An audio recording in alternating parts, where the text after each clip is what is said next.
Assalamualaikum warahmatullahi wabarakatuh. Hamdan nas'alaka ya Allah, salatan wa salaman alaika ya Rasulullah. Sahabat Laskar Sholawat yang dirahmati Allah subhanahu wa ta'ala, jumpa lagi di channel Laskar Sholawat. Kali ini kita akan membahas tentang fadilah sholawat Nabi. Salah satunya adalah mendapatkan keberkahan sampai anak cucu. Di dalam kitab Al-Fawaid Al-Mukhtarah, Syekh Abdul Wahab Asy-Sya'rani meriwayatkan bahwa Abul Mawahid Asy-Syadzili berkata, aku pernah bermimpi bertemu dengan Nabi Muhammad SAW. Aku bertanya, ada hadis yang menjelaskan 10 rahmat yang diberikan bagi orang yang berkenan membaca sholawat. Apakah dengan syarat saat membaca harus dengan hati yang hadir dan memahami artinya?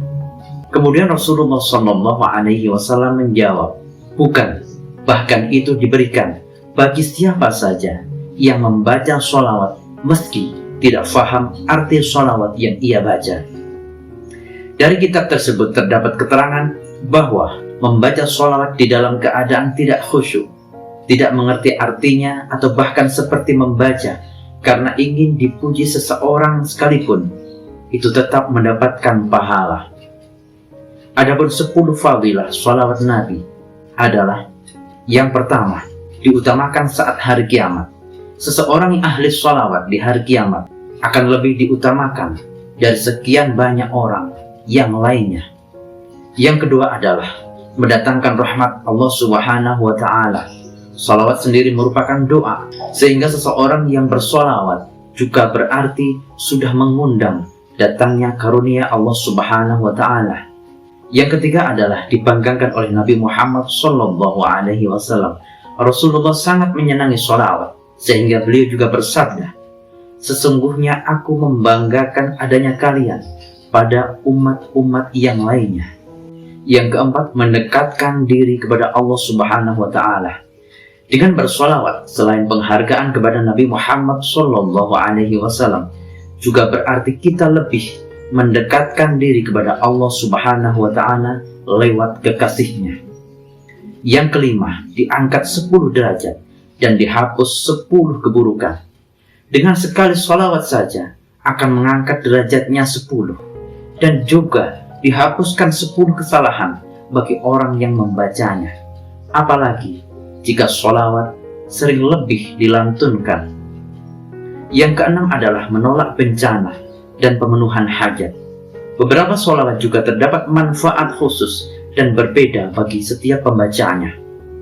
Seperti halnya sholawat munjiat yang fadilahnya untuk menolak segala sesuatu bencana ataupun menghadapi musibah. Dan juga pemenuhan hajat yang terbilang besar, bahkan untuk kebutuhan yang sangat mendesak, dengan menggunakan cara-cara tertentu yang sudah ditetapkan. Yang ketujuh adalah ada di sisi Nabi saat sakaratul maut. Seseorang yang ahli sholawat juga memiliki keutamaan berupa penghargaan yang sangat besar, di mana Nabi Muhammad SAW akan hadir di sisi seorang tersebut saat menghadapi sakaratul maut. Yang kedelapan adalah diberikan pengampunan dosa. Membaca sholawat juga akan memberikan pengampunan dosa yang didasari dengan keimanan seorang mukmin dan kecintaan dan juga keikhlasan di saat membacakan sholawat tersebut. Yang kesembilan adalah menjauhkan kefakiran dan mendekatkan keberkahan. Seseorang yang ahli bersholawat juga mendapatkan keutamaan, yaitu akan dijauhkan dari kefakiran dan juga kelimpahan berkah. Yang ke-10 adalah mendapatkan keberkahan turun-temurun. Bagi mereka yang ahli bersholawat juga akan mendapatkan kebaikan serta keberkahan yang melimpah, bahkan sampai ke anak dan cucu mereka. Membaca sholawat untuk Rasulullah SAW akan melimpahkan keberkahan pada orang yang membaca sholawat, anak-anaknya dan cucu-cucunya. Itulah fadilah sholawat Nabi. Karena begitu banyak manfaatnya, marilah kita senantiasa untuk mendawamkan selalu, mengistiqomahkan selalu membaca sholawat. agar kelak insya Allah kita akan mendapatkan syafaat Nabi Muhammad sallallahu alaihi wasallam min hadhihi sa'ah ila yaumil qiyamah. Amin ya rabbal alamin. Wallahu a'lamu bissawab. Sallu ala Nabi Muhammad.